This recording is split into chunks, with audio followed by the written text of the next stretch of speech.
much too long for that to happen. So I will mention one other quick thing, and I don't want to steal the thunder from our panel, but one of the initiatives that we're supporting, that we're behind very much this year, is something called 50-50 and 5, and it's an initiative for corporations to participate in voluntarily. And what it means is that we're asking companies that are willing to do so, and of course we're focused on procurement supply chain, but it really applies across the board, to commit to targeting to have 50% women in key management positions, as well as 50% women on their board of directors within 5 years. And now this is in addition. I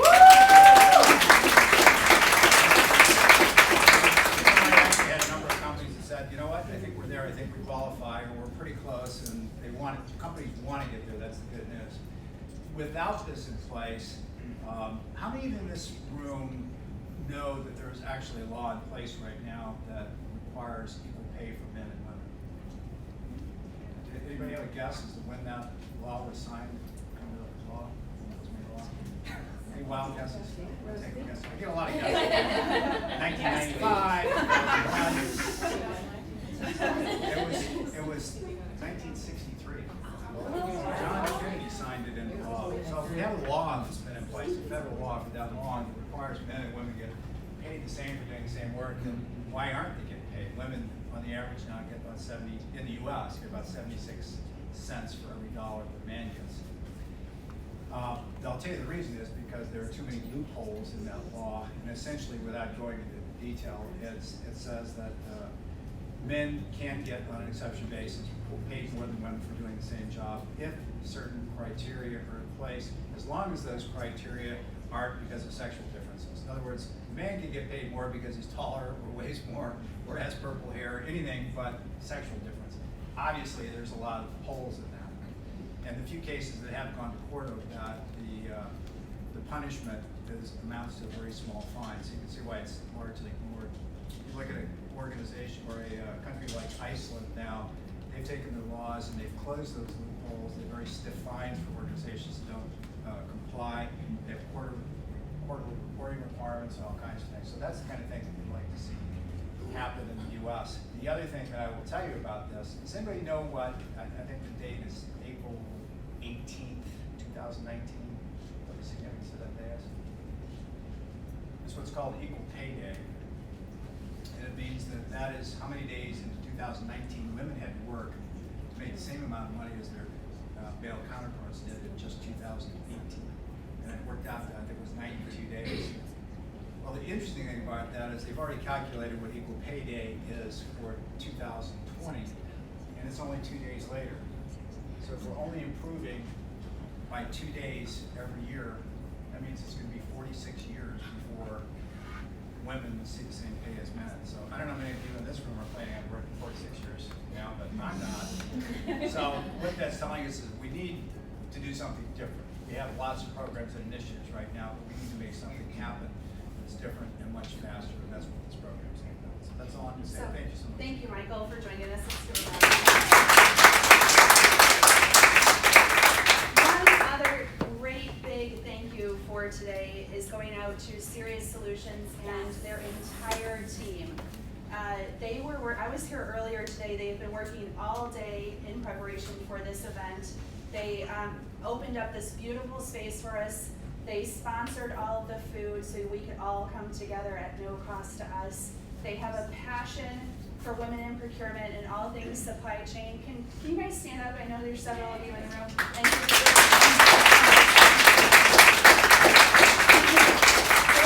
Their firm is also women-owned. So obviously it's a great fit for us to have a wonderful consulting organization that's also women-owned who support initiatives like this. So another round of applause for them.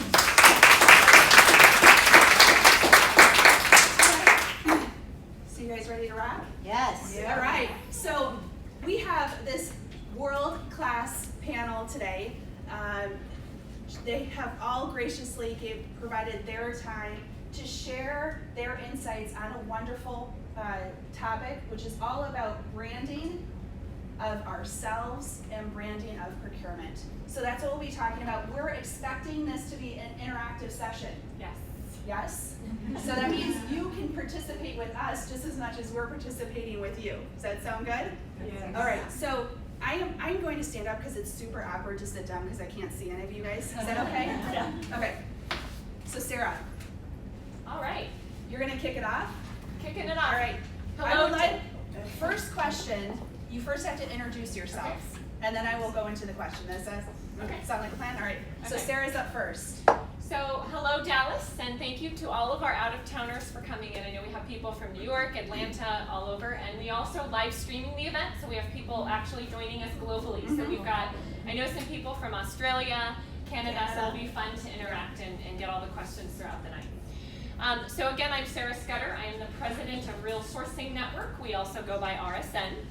And my position at the company, I used to be on the buy side, so I'm going to be providing some interesting perspectives tonight on branding from both the buy side. And then last year I transitioned over and helped launch and implement my own software company that has a really unique niche solution. So it'll be fun to talk about the different perspectives of branding and how it plays into our world in the procurement space. Sarah, what are you known for in the industry? Because I can tell you what I think you're known for, but it might be. I would say, I'll answer that two ways, professionally and personally. Professionally, I would say I'm known as a connector, a networker, a marketer, and a thought leader in the print and marketing services space, which is really my passion in the industry. On a personal level, I would say I'm known for my fashion, for being really tall. I'm 6 foot. I met Angela is actually taller than me. She beats me by 1 inch, and we both are wearing heels. And I have a passion to help women be successful in this industry. So I mentor and work with a lot of people. I just think we have an incredible network and community, and we should always be lifting each other up. Yeah. So my first question for you goes way back. You were telling me a story about your grandmother who, quote unquote, could fix a truck, kill a rattlesnake, and skin a deer, right? So My grandma was kind of a tomboy. but she didn't care what others thought of her. So my first question to you is, why is it important that you brand yourself, and why should you care what others think about you? So I have some notes here because I have a few quotes that I want to share throughout the night. So I want to start off, I think it's really important that we define branding so we all are kind of on the same page about what that means. Jeff Bezos, who's the founder of Amazon, has a really great quote that I think sums it up really nicely. And he said, "Your brand is what people say about you when you're not in the room." Okay? Again, your brand is what people say about you when you're not in the room. And I think that's really important and powerful for us to think about as we have this conversation tonight. So I think there's a couple parts of branding, and then I'll go and answer the question. I think there's building your personal brand, so who you are as a procurement professional in the industry.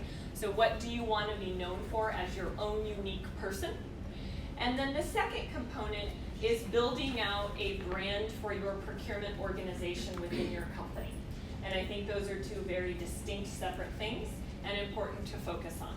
So when I was on the buy side, I worked with a lot of global companies doing print and marketing services procurement, and we would come into organizations that procurement did not have the best reputation. And I'll spare you some of the words that were used, but they weren't thought of very positively. And so when my team would come in to focus on the print and marketing services category, we had a lot of work to do on focusing on adding value, on strategy, and not just dinosaurs and people who are pushing paper. Okay, so I think that's important for us to talk about here. But 4 reasons why I really feel it's important to brand yourself. The first is that opportunities will come to you instead of you having to chase opportunities.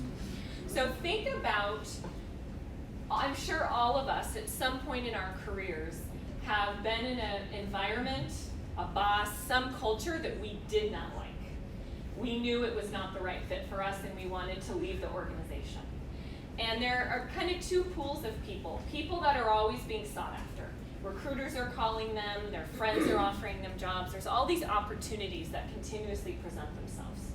And then you have another pool where it takes a long time when you're by yourself going and seeking out opportunities and seeking change. So I think that's a really important reason about why you want to build your brand, is so people are coming to you. Second is being known for something that you control. So I'll challenge each of you. I'll actually, I'll ask a question. How many of you know Jackie Joyner? I mean, not personally. Right. Well, you know of her. Okay. And what was she known for? Her nails. Absolutely. Okay, to be fair, she happened to run a little Yeah. So Jackie Joyner, while she was an amazing athlete and she was a track star, she picked something that she wanted to be known for that completely skyrocketed and bolstered her career over all the other track professionals of her time. And if you go on your phones later tonight and look her up, she was known for having super, super long, curvy, they would curl under, nails of all different colors. And when she ran, when she competed, anything she did, she had these nails. She got all the press, the contracts, she had significantly more opportunities because she picked something that she wanted to be known for, that she controlled. You know, I have to say, I tried that once. It didn't work as well. We'll talk afterwards. Might have been the colors.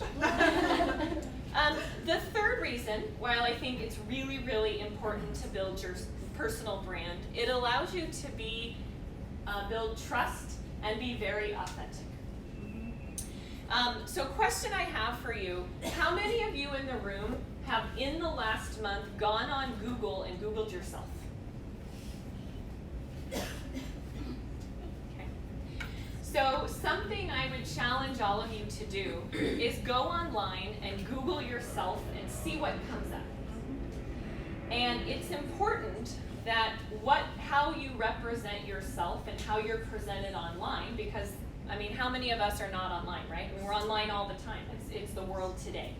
And make sure that the brand you've built for yourself online represents being trustworthy and being authentic. And I think that's really, really important. And something I actually will have people do sometimes is all the people that I don't know very well, go online and Google me and then say, what do you think?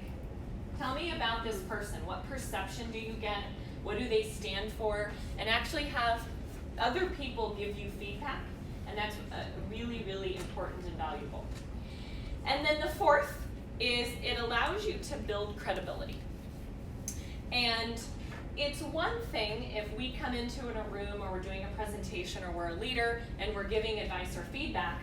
It's another thing for people to actually listen and take action.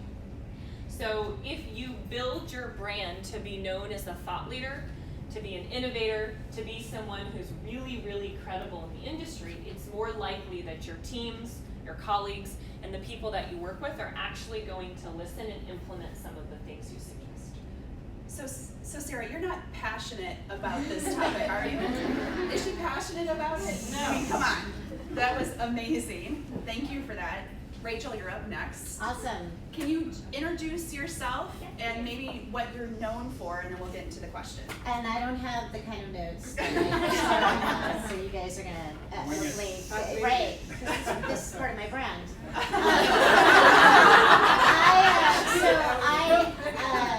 I actually do not have a supply chain background. I actually started in the business not knowing I was going to go design cell phone networks. I got a degree in college wanting to do something completely different, graduating not then knowing how to do it. 2 years of bartended all through college, thinking I'm going to be like the best known, smartest bartender when I'm 40 with no health insurance, all that stuff. So I better go do something. So luckily, networking. I had a boyfriend in college whose dad loved my background and said, you should go design cell phone networks. And I just was like, what? But I did it. So, and they hired me. So I started out in the cell phone industry, designing wireless networks, designing cell phone networks. And then I moved up into leadership there. But you know, the thing is, and maybe it's my bartending background, I did work retail for quite a bit as well. I just really love, I'm not gonna say I love customers, but I understand customers because I am a customer. And so I do, I think, a really good job of being able to explain hard stuff to customers and to people to make sure they understand. So the technology is the product, I make them understand the product. So I said to AT&T, hey, I've been doing this network stuff for a while. I'd love to be in marketing or sales. I'd love to be on the business operations side because I have confidence that I could go do that. And they said, okay, and of course you have one thought in your head, like I'm gonna go do biz dev, marketing, sales, and then they go, hey, you're gonna go interview with supply chain. And you're like, I don't even know what that is. What? So I did, and they said, you start on Monday. And I don't know if it was a joke, like I don't know if the guy thought I'm gonna fire her 3 months later and this will be funny to watch. But I have now been doing supply chain for 10 years. 10 years this summer. Thank you. So my second career, actually my third career, bartending, cell phones, and then supply chain. So I'm really proud of my company. I'm really proud of AT&T for giving me this opportunity and for continuing to see what I can do, and I make it known that I want to go do different things, and then the business continues to see that in me. So that's my background, but I'll tell you in just a second why that is so important for your brand. Yeah. Do you want to ask me a question? Yeah, so I would love to ask you. You could probably go on for a while. Okay. So is it important to focus on becoming more successful or accomplished or to perfect a skill before understanding how you're branding yourself? Or if not, why? I think you do it together because I think honestly you have to truly believe. I mean, it's a really hard question. I think part of the problem is we tend to be really academic, especially as women, as we approach these questions. Sarah's gonna be perfect at this, but seriously, what is your brand? Your brand is just, who are you? What do you want to be known for? I love the quote from Bezos. What do they talk about you when you're not in the room? You need to think about yourself that way because unfortunately, I talk to so many people, men and women, but I mentor a lot of folks. And unfortunately, they get really hung up with mentor, advocate, brand. You know, they show you a resume and you just look at it and you're like, this isn't authentic. I mean, this, and it's really hard, and I remember this too when you're younger, it's really hard to understand the intent. Why am I doing this? Well, you're checking the box, or no, understand the intent.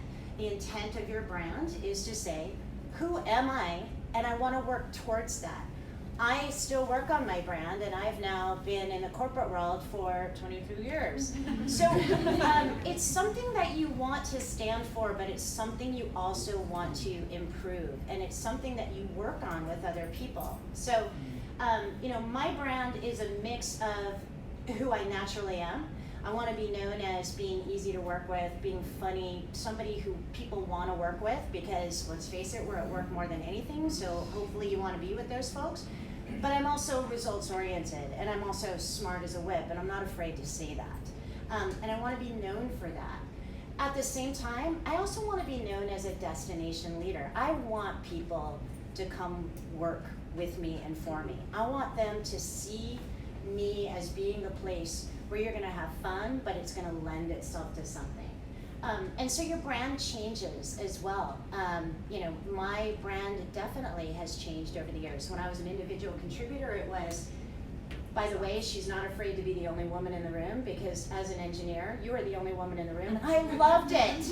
Loved it. That was my brand. My brand was, bring it on, because that's how they're going to remember me, because I'm the smartest person here. And I'm the one who understands value, and I'm the one who's not talking geek speak. I'm the one who's actually talking like, where are we going to go? So all of that creates your brand, and I think you just have to spend a little bit of time thinking about it, but don't get lost in the semantics of it. Just, who are you? when you think about when you put your resume together, and you have that top line, your headline, who is Rachel, or what do you want that person, if there's nothing they remember on your resume or your profile sheet, like that's your brand, and that's all you have to think about. Okay, switching over to Miss Brianna. Would you like to introduce yourself Sure. and what you're known for? And then I will ask a question, your first question. Hi, I'm Brianna Chan, and I'm known for having a loud voice. I am so happy she's here today. My husband every day tells me, shh, They can hear you. we're in our house, it's okay, the neighbors should be listening. So, I have been blessed from a young age, growing up out in Silicon Valley.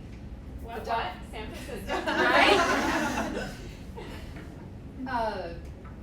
Totally threw me off right there. But, here I'm gonna date myself, .com days, 18 years old, straight out of high school, and I was hired on as employee number 5 at a startup company. I was brought in as a receptionist. What? And Wow. But I was never called a secretary, because we Okay. moved past that. Okay. I think it was the year before. Changed her Because now, I also, in addition to being a receptionist, I was the administrative assistant, and I was HR, and I was payroll, and I learned how to do this wonderful thing called purchasing, and I was the one and only person to buy all of the production and non-production things. And that was my exposure to what is now called procurement, supply chain. We would like to come up with a different name. Yes, we would. We might have a little drawing later. But that was my experience. I mean, that's what exposed me to it. And I found so much passion for it because in the world of procurement and supply chain, we are not stuck in a certain mode of you have to be creative, as some positions are like marketing, or you have to be analytical, such as accounting. And I love both. So I took advantage of that, and from that point on, that was my life. And now I've been in it for 3 years. I just turned 21. There you go, right? Yes. Okay, who should build a personal brand is my question for you. You're welcome. Everybody should have a personal brand. I'm going to throw out a word, and I want you to think of the very first thing, or, think about the word that pops in your mind when I say it. Firefighter. Great. Suit. Buff. You guys are doing my job. So I thought of good looking, physically fit, a risk taker, spontaneous, except in the case of my husband. Just these people who are selfless, right? They're going to go out there, but every person in this room, I would believe, thought of something that when they hear the word firefighter, the first thing that triggers in their mind, whatever it might be, whether it be the sex appeal or it be the risk, whatever it is, right? So, what is the word that somebody thinks of you when they hear your name? Firefighter.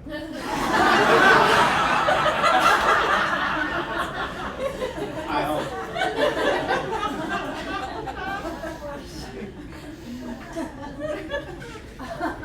We said it'd be interactive, right? So that's why it's so important that you create your personal brand. You want to control it. You want to control it on LinkedIn. You want to control it on Facebook. You want to control it on Google. You want to control it in the office place. You want to control it on the soccer field because you have multiple brands. Yeah. You want to control it at church. You want to control it with your spouse. Everywhere you are, in every aspect of your life, you have a different brand. And if you're trying to use the same brand in every aspect of your life, you're going to fail because you're not being genuine and you're not being you. Can you explain that? Sure. So if I take my work self home and I try to continue to portray my work brand at home to my children and my husband, it's not going to go over very well. Taskmaster. right? So that's why it's so important that we each think about how do we want to be perceived, and then make sure we communicate that. Yes, ma'am? So how would you select which brand to go in and at what time? Well, I guess professionally, it's a little easier, right? Because professionally, I want to be perceived as somebody who is a leader, somebody who is intuitive, somebody who gets out there and truly does think outside the box. I don't like to be confined to the rules, and I make sure my management always knows that from day one. I want to make sure that my team understands that they can come to me at any time for any reason, that I'm gonna be understanding, and I'm gonna be supportive of them and their personal goals, even if that means that they're gonna leave my team because they want to pursue their own dreams. I'm gonna support them in that. So that's easier, I guess, to define. If I'm trying to define the one at home, I still have multiple ones at home, right? I'm not gonna be the same person to my husband as I am to my 4 children. Yeah, oh, go ahead. Sorry. How do you reconcile your professional brand with the concept of being your authentic self, right? Bringing that authentic self to all those different brands that you talked about. I think. That's So- a hard one, I'm sorry. No, that's good.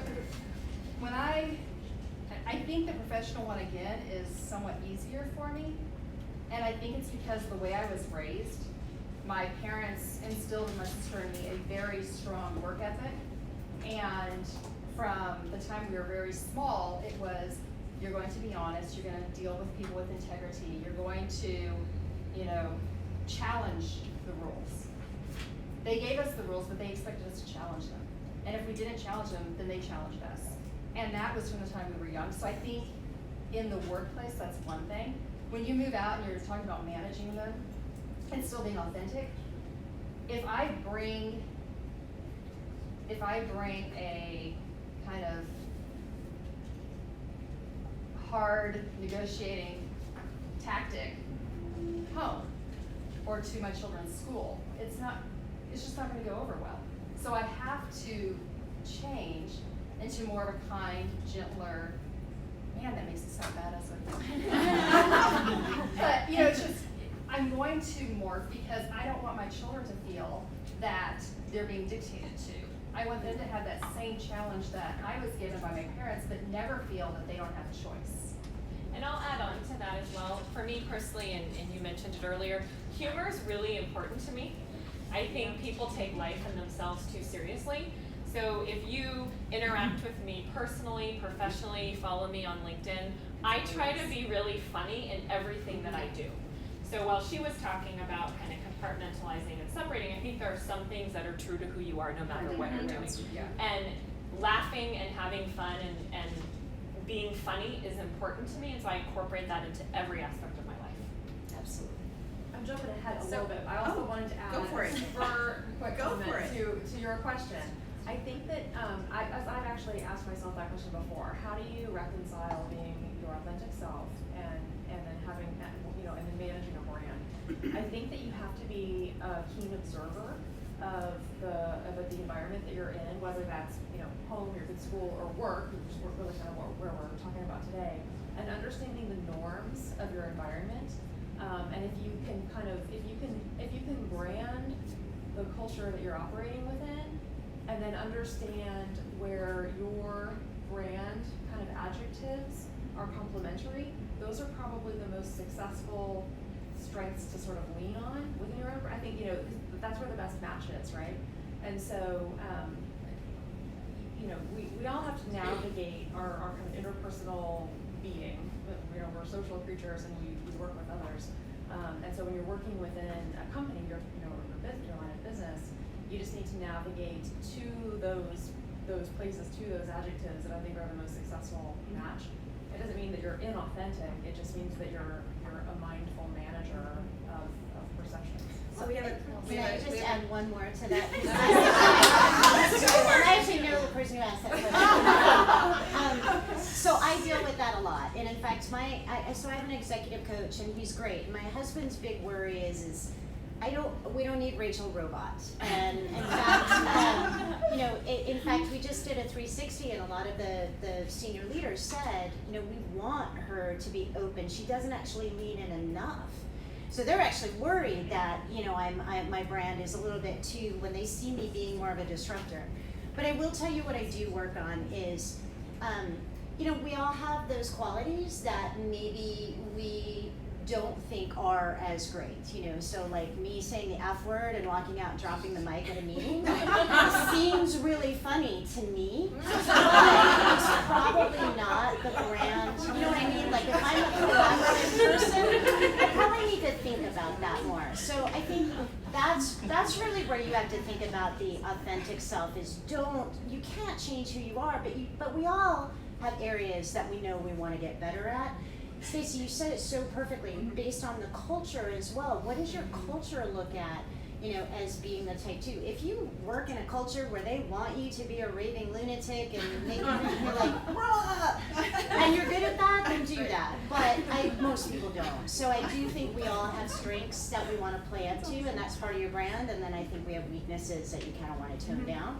That doesn't make you inauthentic, though, to say, I don't want to lose my mind every time somebody says something I don't like. Right. We had Corey back there, and then a couple other questions in the room. Yeah. So just kind of feeding back what I was hearing you say, Brianna, it seems like you bring a value set that is stable. It's your value set, and you bring it to every situation. But you don't respond in every situation the same way. Yeah. Yes, Right. correct. It's a great way to summarize it. Thank you, Thank Corey. you. What, yes, in the back? You just said you're funny, and I'm the same way, but I find that sometimes it presents a challenge because people don't take you seriously. And so then it's hard to transition from, yeah, I'm nice, I'm fun, but you play with me.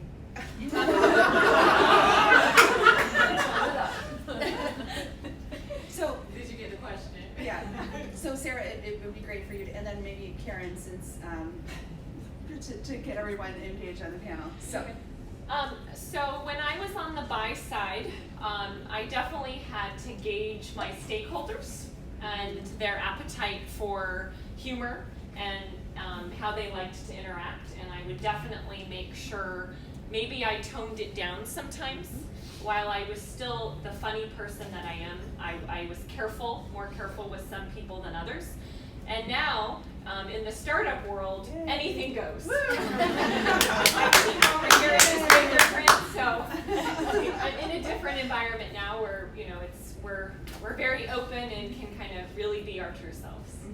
But I think that's part of the authenticity too, right? So you can be funny and you can be in some really tough procurement negotiations, or you can be in a really tough meeting with some people and it can be really heated, and you can drop just kind of a little chuckle joke or something about, something about the day or just something, and it will lighten that mood and elevate the entire conversation. So there are places that you can be authentic and still use that, but in more of a filtered manner based on your environment and what's around you. If it doesn't lighten it, you know how it's going. Yes, right. That's right. Not that well.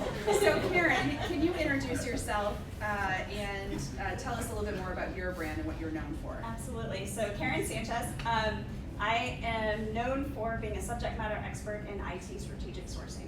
My entire career has been based in IT. I came out of college and was making A's in college in computer classes and just kept taking them because it was easy. And so got my degree and started working for an outsourcing firm, and I started, working on computers, and I've always been that little IT nerd that likes to fix things and play with gadgets and all that. So it worked out really well until I was working 60, 80 hours a week on call in a data center and decided that probably wasn't a good life for me in my 20s. So I got the opportunity to move into a procurement organization and start centralizing the tactical procurement side of the company. So I started doing that for that company for, I was there for 10, 12 years. And worked my way into IT strategic sourcing. That was during the time period just after the 2000s, but when tactical procurement was really starting to be elevated, and we started building category strategies, and people started doing really good RFP events, and we started bringing that into the indirect space. So that's where I kind of cut my teeth in the industry, and I've been doing it ever since. And Okay, so I'm really curious around how you realized that you needed a personal brand, and when was that in your career? Sure. So it wasn't until my early 30s I was presented the opportunity to go fish on an FLW outdoor circuit as a co-angler. As a what? Co-angler. Okay. On the back of a boat. Okay. In an all-male fishing circuit. I fished on the Walmart fishing team for Wow, 4 that's seasons. awesome. Yeah. But That's the part of your reason- brand, by the way. It is part of my brand. Okay, And so so be on your LinkedIn profile. right, it's kind of at the bottom because all like interviews and conversations always start there, and they're like, "Oh, you used to fish what lakes?" And it just becomes this whole thing about fishing. But yeah, so when I was fishing, I learned a lot from the folks that I was on the boat with, and I was fishing with guys that like your husbands and dads have probably watched on TV. Some of you may watch it too. You know, some guys that are legacy fishermen in the industry. Learned a whole lot from them, and I actually made the championship one year. And I finished top 10 out of 77 people, and they were all men except for me. So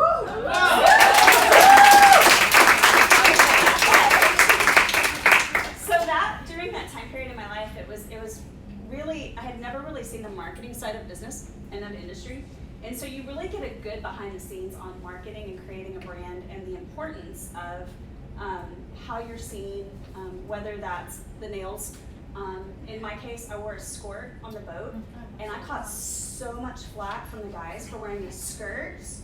And I'm like, no, it's a skirt, but I'm the girl, and I'm gonna be on camera, and I'm gonna be on cable TV, and I'm gonna be on commercials, and I wanna make sure that I'm representing, and it's just I wanna be feminine in that way. So between that, uniform branding, everything had to look the same. I always carried the same tackle bag with my name on it, and just all of the things related to that. And when I made championship, they found out that I worked in IT, and so they started branding the articles, the It Girl. And so it just kind of, so I had t-shirts, it was the It Girl, and I was doing logos and websites and all that kind of stuff for a few years. But that's when it really dawned on me that it doesn't just happen for that, which was really a hobby, but it was kind of a fun thing. But I was also elevating Walmart and my other sponsors. At the time, representing them, I need to do that for myself in my career. And so coming out of that, and as I started to promote in my career, it really clicked that I needed to market myself in a different way, and that I needed to represent myself. I was always, similar to Rachel, I was the girl in the room in the IT meetings, and I was the only female. I was very outspoken. I've always been known for that, but it was how you communicate and how you have that dialogue without overrunning the conversation, feeling like you have to be that one voice in the room, whereas maybe you're not providing the value. It's tailoring that conversation. And so those are things that you learn throughout your career, and you just kind of develop your brand, and that's how my brand has evolved, is still being that source of IT knowledge and strength when you're negotiating an IT contract, but a lot of procurement people just don't have that background, so it's a little harder to get into that niche, but doing it in a way that's professional and soft. But Sounds fishy to me. Like a fishing trip No. story. Okay, well, thank you for that. Stacy? Yes. I love Stacy, by the way. So would you mind introducing yourself? I know you've already chimed in, but, and then I'll ask you your first official question. Sure. Jumping ahead and inserting my voice is part of my brand, so I'm very brand and authentic in that moment. So I'm Vice President of Supply Chain at Southwest Airlines. I've been in the role for all of, I think, 9 weeks. Congrats.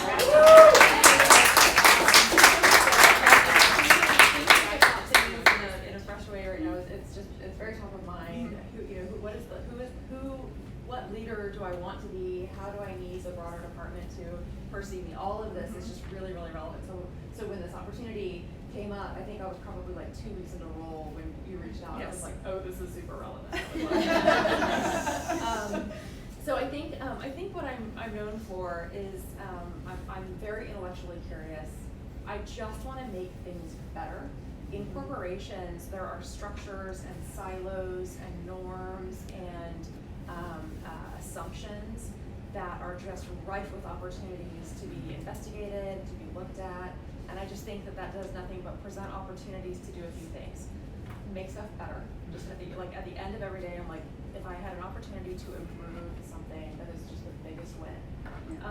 That to me is also very unconstrained. So I view that as me having latitude to reach outside of silos, to partner, to ask questions, to learn, and ultimately to collaborate. So I think I'm a collaborator.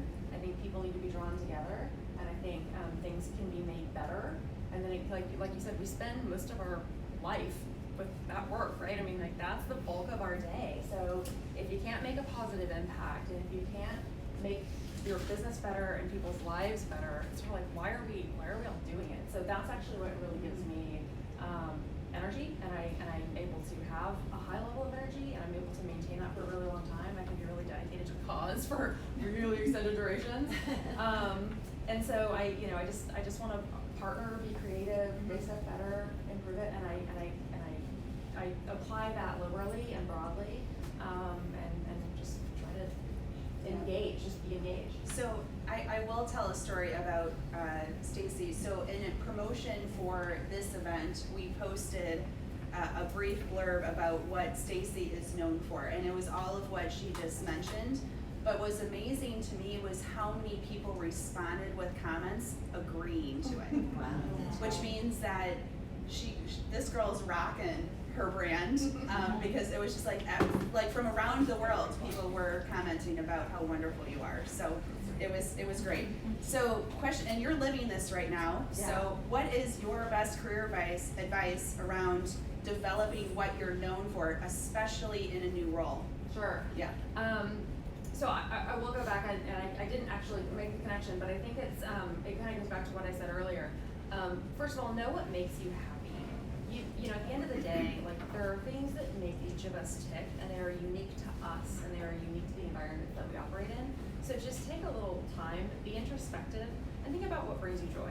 And you know, and to me, those are words like fixing things, or being creative, or diligence of like solid operations. It's not sourcing, negotiating, it's not procurement words.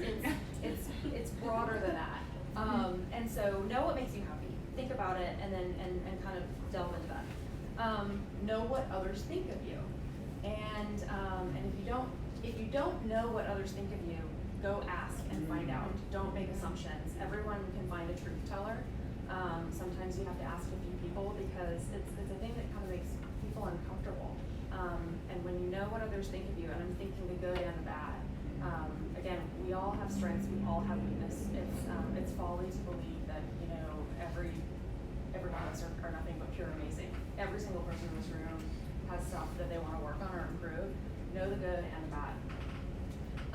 And then know what the pros say. So again, like when I say pros, I'm talking about people who have been really successful in a discipline, people who have been really successful in your organization, or people who are kind of like writing the books on how to achieve X, whatever it is. So, sort of know what is happening in a discipline, and then merge all of those things, right? So then from there, make a plan. Make a plan on what you want to be proactive about, how you want to manage your weaknesses or develop a skill set, and do the things. Carve out the time and create a space for yourself to manage this. It takes proactive management. Don't let it happen to you, because it will happen. People have a brand for you. Yes. Whether you like it or not. Whether you like it or not. So happens in procurement a lot. Yeah. Carve out the time. Be intentional. Have the self-awareness and the introspection to understand yourself and understand what people think about you, and then just be honest and find out about it. Okay. Yes. So you just point out a good point. Other people have read about you, but you may not agree with that brand. How do you really work to change that? Thanks. So Yes. very good question. No, that was on the list, so thank you for asking. Preemptive. You're doing my job now. I think, as much as I hate to say it, I really do believe that perception is reality here. If someone thinks it, it is true. Yes. You might think that they saw you on a bad day. You might think that there were all these other mitigating circumstances. But at the end of the day, and by the way, and this is becoming more and more true because we're more and more driven by like snippets of news clips. Our attention spans are this short. So people will make assumptions based on fractional pieces of evidence. Yeah. And that's why sort of every interaction counts. Every opportunity is an opportunity to impress or to sort of off-put. So all of the interactions matter, and people will make assumptions based on very, very little pieces of information, very few pieces of information. So if someone has a brand for you that you don't think is your brand, you need to go find creative ways to get in front of that person with your the brand truth that you want to be telling. And again, I think that comes back to that self-awareness. So if someone thinks I'm a loudmouth, well, probably because I do talk a lot. I didn't listen. So I can go find an opportunity to interact with a person, listen, show engagement, and it takes. And by the way, I don't know, there's probably some like actual number or actual research done on this, but you guys look at my point when I say it probably takes, you get one, you have a first impression, and if it's a bad one, it probably takes like 10 good impressions to unwind that bad impression. So you got to do it again and again and again. And if you want to be efficient, just don't make a bad impression in the first place. And I think it's important to also make sure that that ties into social media as well. Yeah. So when she's talking about snippets or 1 or 2 seconds to make an impression, be careful who you are and what you post online because people are watching. Can I tell a short vignette? Yes. So as long as we don't have to act or anything. No, role playing. Okay, good. Okay, so again, I'm very new in role. This is all very fresh. My boss left his role, and there was a vacuum for this seat for what felt like an eternity, but was actually only 3 weeks. So, it's like, what's happening? So, I'm talking to my parents, I'm talking to my friends, I'm talking to my office meeting today. I think we're hyper analyzing everything during this duration. My mother calls me. She goes, Stacey, I just felt like a LinkedIn algorithm suggesting, I won't name the person, but it's a person of influence in placing people within Southwest Airlines. And so I was like, yeah, well, it's because you're my friend and they're my friend, and like for LinkedIn, it's just an algorithm that runs. She's like, no, you don't. And my mom is not tech savvy, so get it? Mom, if you're listening, and by the way, I sent her the link so she might be. So she was like, you don't understand. This is only happening because like they clicked in, and now it's like firing off this algorithm. She's like, I've never ever received a LinkedIn who do you know from anybody at Southwest. So that got my head spinning, and I was like, oh shoot, they are investigating, they are looking. They're going through and combing. I'm getting ready to take an executive seat, and they need to know I am now an executive representative of my company. They need to know what representation I am providing. And so sure enough, then I have another friend in that same department, and I said, hey, is that what was happening? She's like, that was totally what was happening. So go back, Google yourself, go on your LinkedIn, understand how you're representing yourself. Even your tweets. Everything. So, Sarah, there might be some very humble people in the crowd today or streaming online. And I think I was in this camp for a very long time. You're humble, you just want to do a good job, and you don't want to self-promote necessarily. But how do people like that get comfortable with developing their personal brand? So I've never been defined as an introvert. So it's not necessarily something I've experienced, but I work with and mentor a lot of people both in and outside the industry, a lot of women, and there's kind of a 4-step process that I've come up to help people with this, which I'll share with you as some advice that I have found has worked very well for people who are maybe a little shy and hesitant about kind of putting themselves out there as building this brand and kind of being this thought leader in this space. And the first step is awareness. It's really important to know that you want to create a personal brand. You need to be intentional in your action. So awareness is absolute number 1. Second is exploration. And that involves, for me, when I was deciding to build my brand and my company, making a list of my core beliefs, and in conjunction with that, what I'm passionate about, because those two things go hand in hand and are very important to me. So who do I stand for? Do I prioritize my family, creativity, innovation, thought leadership, whatever those things are? And then what are you passionate about? What do you like? Courtney on my team loves to roller skate. That's an important part of her life, right? Brandon on my team is an entrepreneur and has several side projects and things that he works on. So figure out for you, what are your passions? And they don't need to only be professional. She mentioned earlier fishing. That's something that she's passionate about. I call this your whys and value. The third is then defining your brand. So what is that brand? What do you want that to be? For me, I want to be known as the innovator and leader in print and marketing services procurement. I'm obsessed with the category. I love it. It's where I've spent my career, and I want to help companies innovate in that space. When you're doing that, it's really important to be clear and simple. So I'll give a quick example. Amanda and I were hosting an event in Chicago last week, and we have some innovation partners that were helping us with the event. And I had all of them send me their blurbs explaining what their companies do. And now I know them well. They're friends, they're entrepreneurs, they're people in the space. And one of the firms sent me a 3 to 4 sentence paragraph. I had absolutely no idea what they did from reading that paragraph.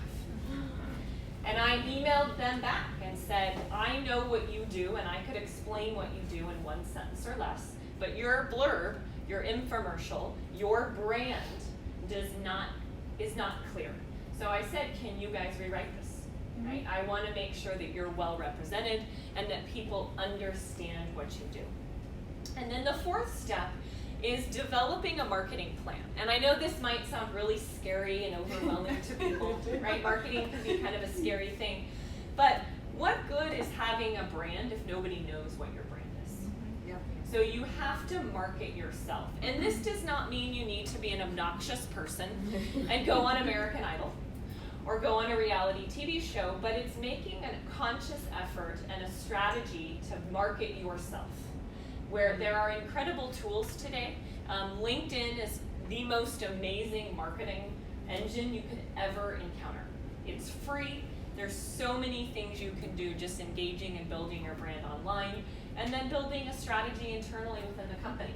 How are you going to represent yourself in team meetings? Are you going to start signing up for more presentations, more panels, attending events like this? So that's a really important final step, is after you have that simple definition of who you are and what your brand is, developing that plan to then go and market. That actually leads into my next question for Rachel. Oh. Believe it or not, Okay. like we planned that. Wow. How does one make their personal brand known? So Sarah was just mentioning marketing. How would you recommend people go about making it? And it may be dropping the F-bomb and walking out of the room. I don't know. But what do you recommend there? This is where winging it is going to show. First of all, I think we go back to the question about how do you maintain your authenticity. Because your brand has to be so about who you are, about your joy, about your passion, or about your loyalty, about the fact that I want to be known as a person who's never going to let you down. You have to really understand who you are. And so I think your brand, again, going back to this is what they're talking about you when you're not in the room. So to some extent, especially if you feel that you're already there, where your brand is who you are, then I think you just continue to work on your strengths. You continue to make sure that people see you as that dependable person, or that funny person, but funny in a way that, hey, I really want to work with her, but she still gets the job done. She's just not, a cut-up. So I do think you have to constantly work on it. And yes, you do have to work on it. Even if it's authentic, even if it doesn't always get applied in the right way. And this is where I talk about the F-bomb. I think it's funny, but it doesn't apply so well when you're in a space where you're also trying to be the collaborator, the disruptor, but the disruptor who gets things done because people want to work with you and because people see the goal and not just you walking in and creating chaos. So you do have to be really mindful. So I think people will see you in that way. And then I do think there are tools. You know, LinkedIn is such a great tool. Your profiles, you know, God forbid we still use resumes, but there are still resumes out there. But I think this goes back to, again, I mentioned this earlier. You know how every single person, whether it's a recruiter, whether it's your boss, every single person looks at you and goes, what's your elevator pitch? Well, your elevator pitch is who you are. Your elevator pitch is who you want to be known for. So it's got to be that thing that you kind of revert back to when you forget everything else to say. You know, I mean, seriously, it's got to be that thing that says, who are you? Because, by the way, I've actually had this happen where I walked into like a room and all of a sudden the CEO was there and I had no idea, and he's like, hey, Rachel, what's up? And I'm like, oh. And so you can't always think about that project. You can't always think about, because you also kind of think about your brand and go, gosh, I don't want to be the robot. So what do you think about? You think about your brand, and you think about what you want to leave them with.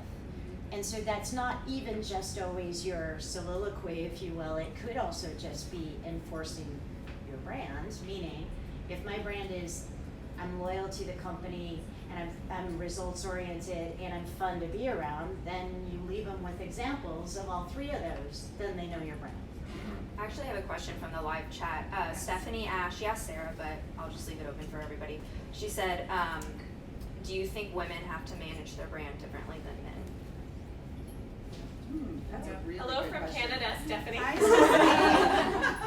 We'll open that up to That's Yes. Stephanie. Yes. Who wants to answer that? I absolutely think so. Yes, Yeah. I do too. Yes. I do too. And I think it actually, as a woman, opens so many more doors if you have a strong brand that you've developed yourself, that you're authentic with, that really truly represents who you are, and you can truly stand behind it in every interaction that you have. I think it just goes so long, and I actually think some of the best people who brand themselves are women.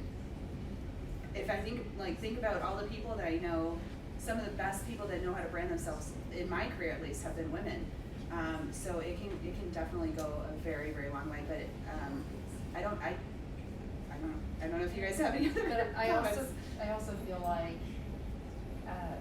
men are given the benefit of the doubt to begin with. Yes. Yes. Women have to prove it from the first second, Yes. the first word out of our mouths, right? Yeah. It's constantly prove. Mhm. It's just not an equal. Yeah. I have a question. Yep. Absolutely. So do you think women have to contour their branding to different groups, like executive level versus like your peers versus people that work for you? I think everybody has to do that. I think that's part of knowing how to be an effective communicator. I don't know that I see it. Open for discussion, but Yeah. I think that that's just a skill that sometimes gets missed. But I see men and women equally needing to apply that approach. Sorry, I feel like you have so many aspects of your brand, and you might pull a lever of your brand in different situations, right? So I feel like that's all my brand, and my brand is consistent. But if I'm talking to an executive leader who is very focused on a certain aspect of my brand, I will highlight that brand more so with that person versus my 9-year-old at home, where I might tune into some of my other aspects of my brand a little bit more. That I always like to think of it as like almost a toolkit where I'm pulling different levers at different times. Yeah, definitely. Yeah. Definitely. Yeah. Karen, I don't know. No, I was You're going gonna on say that too. I think it's still your brand, and if it's Yeah. authentic, that piece of it doesn't change, but it is how you communicate it and Mhm. and how you apply it, again, back to your environment. Who are you with, and Yes. who is your audience, and know who that Mhm. audience is. Because you can over apply your brand like you would for an executive with someone at your level or someone who's working for you, and you're gonna run over them, and you're gonna lose your message on Yeah. them. Yeah. So I have a ton of questions left, but I would love to open it up to the audience and to online, the viewers from home. I'm sure you have questions that you would like to ask this wonderful panel, and if not, I'll make up something. Okay. Do you find that your brand has changed when you have gone from entry level to management level to VP level? And if so, what does that look like for you? Do you wanna answer? That one. So first job out of undergrad, I went straight into management consulting. And so, by the way, this is how I ended up in a supply chain discipline. I was looking forward to kind of doing some short, quick, high burn, super intense strategy case for some crazy, sexy company. And my very first role was helping a major airline outsource their aircraft functions around aircraft maintenance during their bankruptcy. And I'm sort of like, womp womp. and so I was talking to my dad, and basically he was like, quit moaning, you've got a job, get in there, knock it out of the park, and then go on to your next thing. And like once you do that 15 times, then you can maybe ask for the case that you want. Go. In other words, what he was telling me was go build a brand around excellent delivery, which is really, really critical in a consulting space. So he wasn't using those words, but he was, I was getting the message. So as it turns out, I absolutely loved the work. I loved the partners, and it was the very first partner that I worked for was one of those guys that chimed in on LinkedIn. So, there you go. So anyway, sometimes none of us probably knew that we were going to go into supply chain and into roles. We all have this interesting circuitous path that kind of led us to where we are. But my brand, as out of school, individual contributor early in my career was work hard, deliver exceptional work. And then I developed my thought leadership around some of that. And so then I started to develop a voice, and I started to use it. And I started to gain a little bit of trust with myself that I wasn't going to say something really stupid, and that maybe I was going to say something of value, and that maybe someone wanted to hear it. And I kind of tested that a few times, and it worked out okay. And so then I did it again and again. And so you grow into these things. And now here I am. I'm leading an department. It's also very new, so it's part of my vulnerability. But I am, and Wayne, I can't tell anybody yet, or Wayne's on my team.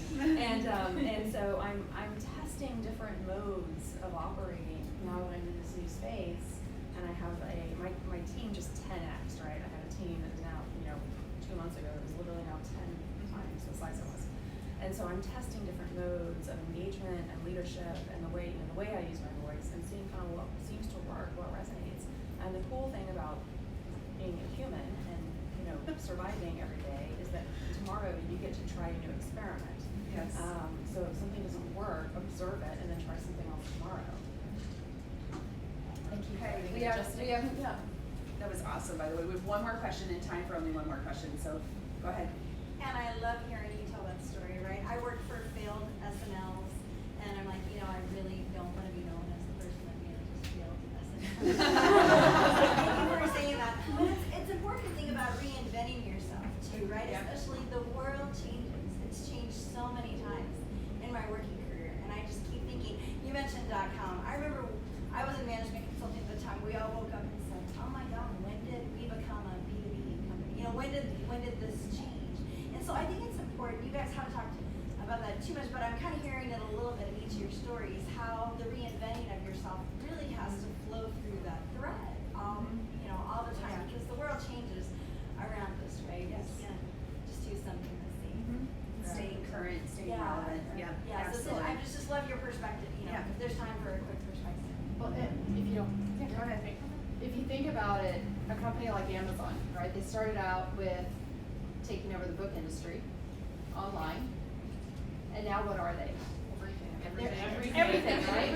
I can have my groceries to my house before I can be home tonight, right? Businesses are taught every 6 months you recreate yourself. You come up with something new, but we as humans, as the employees, as the peons, as those who are making the businesses work and are doing this for the businesses, we're not doing it ourselves.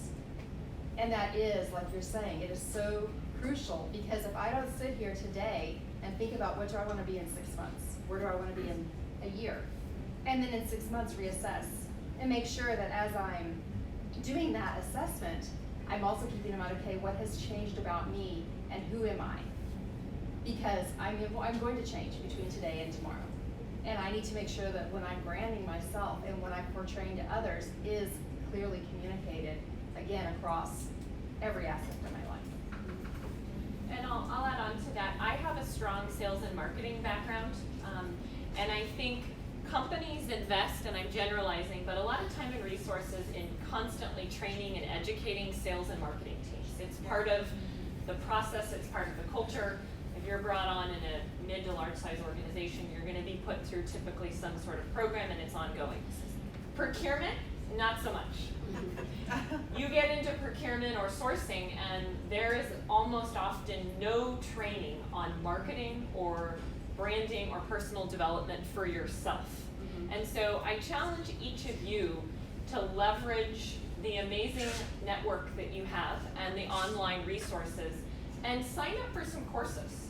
Take some marketing courses, some branding courses. There's amazing resources out there that you can use yourself and potentially recommend to your leadership team that will help you with that branding and that consistent reinvention and focusing on who you want to be in the future.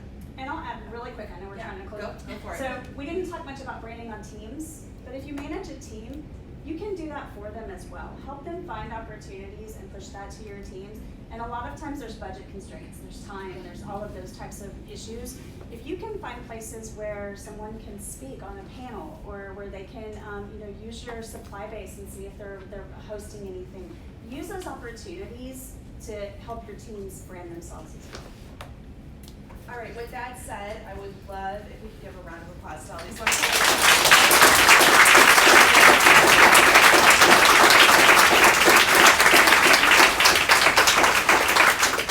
I don't know, where are those survey forms? Did we, right up here. Okay. And while we're getting those, we just have a quick thank you gift to everyone on the panel and our host. It's a lot of time and work preparing and putting this together.